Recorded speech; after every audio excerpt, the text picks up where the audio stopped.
I am a 32-year-old man who has been married to my 30-year-old wife for 5 years, and it seems like she has completely changed over the past year. When we initially met, we seemed to have similar ideals because we were both established. I studied a fairly technical career at a trade school. Prior to establishing my reputation and proving myself, I held low-level, shit-entry jobs. My wife has a graduate degree and works in a management position. This created a bit of what I thought was friendly tension at the time. Early on, I bitched about middle management. I saw them as roadblocks between me and finishing tasks. My wife saw middle management as necessary for directing personnel and resources. Personally, I was stuck with a bad string of middle managers. They set unreasonable deadlines, promised features to clients, and created scope creep. Every time I told her about the next boneheaded thing my manager instituted, she always took his side. Note: she never met him. He sees things you don't, she says. After about a year of dating, I learned to stop telling her about my day at work if it didn't involve days off or raises. I always felt like she resented the fact I didn't go back to school for a 4-year graduate degree. She pushed about it early on before marriage, but when I broke down the loans and debt, she dropped it. She was relatively debt-free when we married, as was I. As I said, we were pretty close in earning power as well. About 2 years ago, I started working for a company that had an owner who talked to me directly. He saw value in me and my potential. I now make 50% more, and my manager is a guy who works well with me. While not a technical lead, he embodies what a scrum master should be. I would say he knows how to stay out of my way, but that makes it sound adversarial. He's a great supervisor. The first 4 years of marriage went great.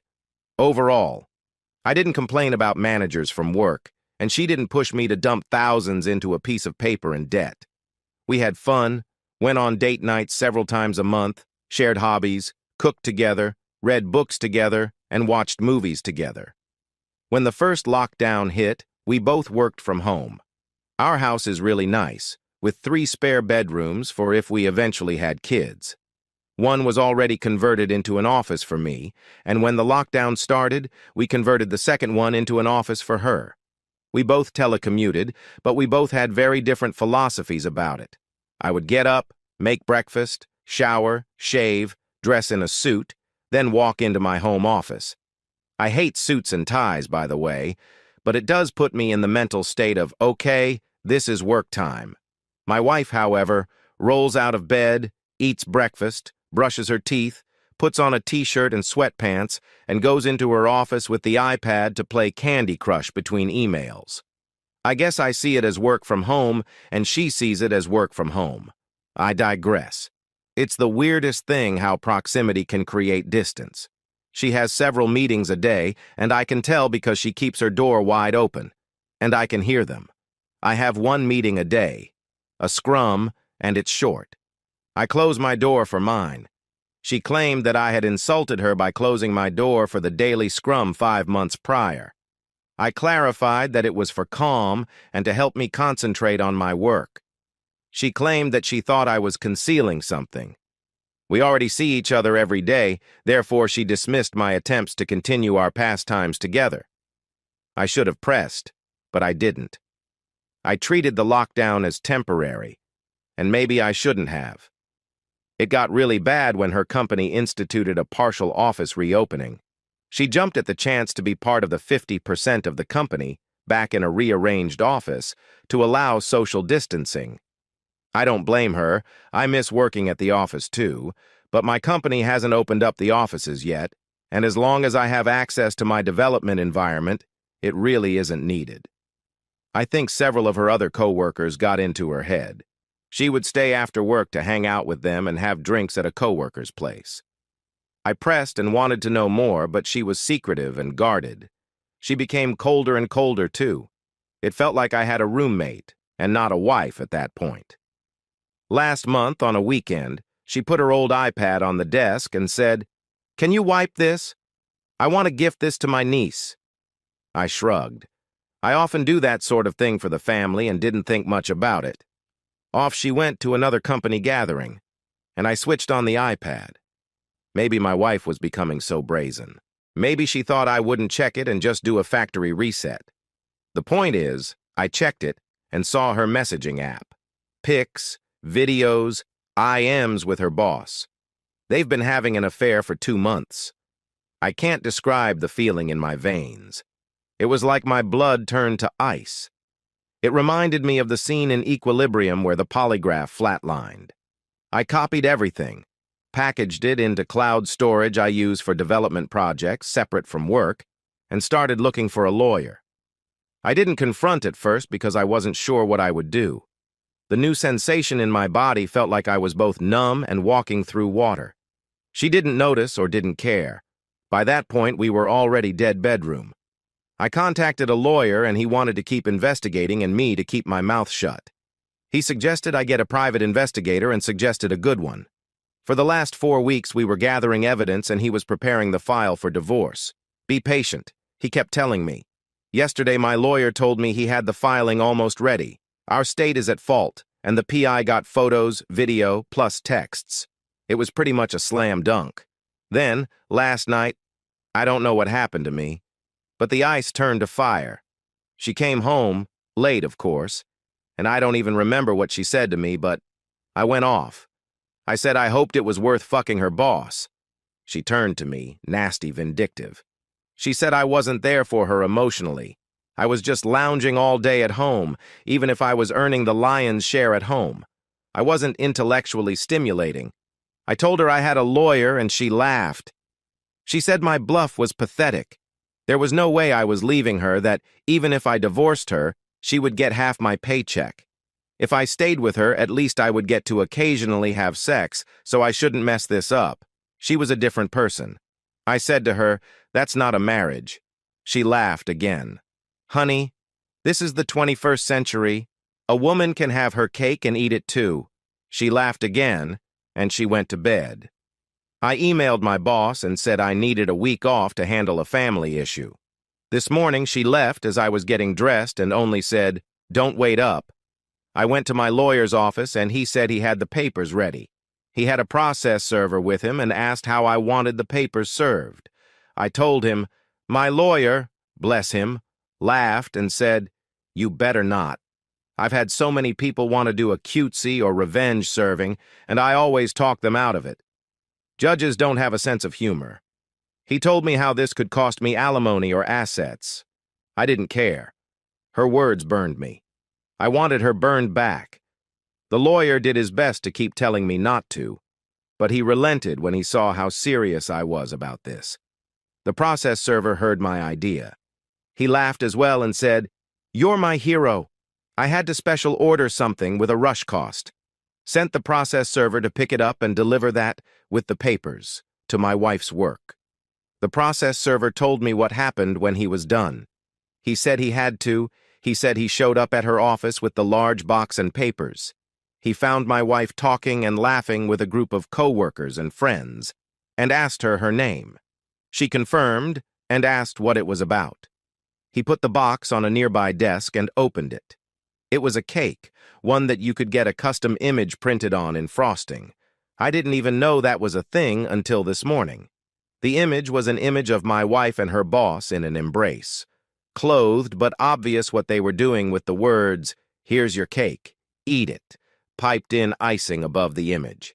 The process server put the papers next to the cake box on the table. "You've been served." He said what happened next was a loud screech from her. At least 8 people in the office saw the cake. My wife freaked and swatted the large cake box off table where it fell on the carpet. But with the image still visible, several of her co-workers started berating her and she started crying and screaming. The process server took a hasty retreat. My phone blew up and I just kept sending her to voicemail. I don't bother reading her texts. She hasn't come home, but her mother texted me saying she is going to stay over there for now. The euphoric rush of the cake felt great. But as the hours pass, I am considering my lawyer's words now. Did I fuck this up? Update. I'm still off from work. My boss decided to give me 2 weeks instead of the one I requested. Good man he is. I've already split our savings in half, put my half in an account in my name, and changed auto pay for the mortgage, credit freezes, etc. Everything my lawyer advised me to do with the household funds. First off, we have no kids. Second, I'm seeing a therapist to help me. I found one that is well-versed in helping with infidelity. Seen him twice, and I am feeling a lot more balanced out. Still, some weird low points, but nowhere near the same amount of swing between the two. After the cake stunt, I'm definitely taking my lawyer's advice on anything from this point forward. He said, you can be happy, or you can be right in regards to taking his advice, and I get that now. He told me that if my wife wants to return home, I'm not legally allowed to kick her out, but I should record all interactions with her. She's not staying at home again, still at her mom's, but she did want to come by Saturday to talk. My lawyer told me I could, but said he would prefer if she wants to talk to have it done at his office, with her own lawyer present, as well as himself. I presented this to her, in email, of course, and she responded that she didn't have a lawyer, my lawyer said, barring showing up at his office to have witnesses and record the meeting. I let my wife know this was my condition for talking with her. She actually accepted. So I had 2 mutual friends come in, all 3 of us with our phones on the table, ready to record. She came in and tried to give me an awkward hug, but I just held my hand up and the phone started to record as the 4 of us sat down at the kitchen table. She was actually apologetic. She said she felt like she was watching a movie versus being in charge of her life, but it felt thrilling and with a rush. She asked if I wanted to know why. I said I really didn't care at this point. She felt that she owed that much to me and told me. She said that when she started going back to the office, when it reopened, she got really close to 3 female co-workers, each a few years older than her, and 2 of them divorced. She said they wormed their way into her head and told her about how she owed more than she was getting. They asked her constantly about her home life. The ringleader apparently was psychoanalyzing me from my wife's stories. My wife told them about my issue with managers back in my early career, and the ringleader took this to mean I'm threatened by educated people. The ringleader told her that I was a submissive male and that she needed a charge man in her life, that if I found out, I might have shouted and threatened, but get in line. My wife still has her job for now, but only just. The people who saw the cake were my wife, the 3 witches, her affair partner, and according to her 2 other co-workers who were lateral to her. The boss immediately ended the affair, told her to only communicate with him by email, and that if she ever tried to show up in his office alone, he would call in a co-worker immediately. The 3 witches turned on her immediately and publicly, berating her for doing such an awful thing. The other co-workers, according to her, didn't want to get involved with her soap opera, so no reports to HR. She said her 3 friends doing a 180 on her immediately sort of shook her out of her fog. She seemed really ashamed and said she had to ask for $5,000. I was confused because there was money left in her account.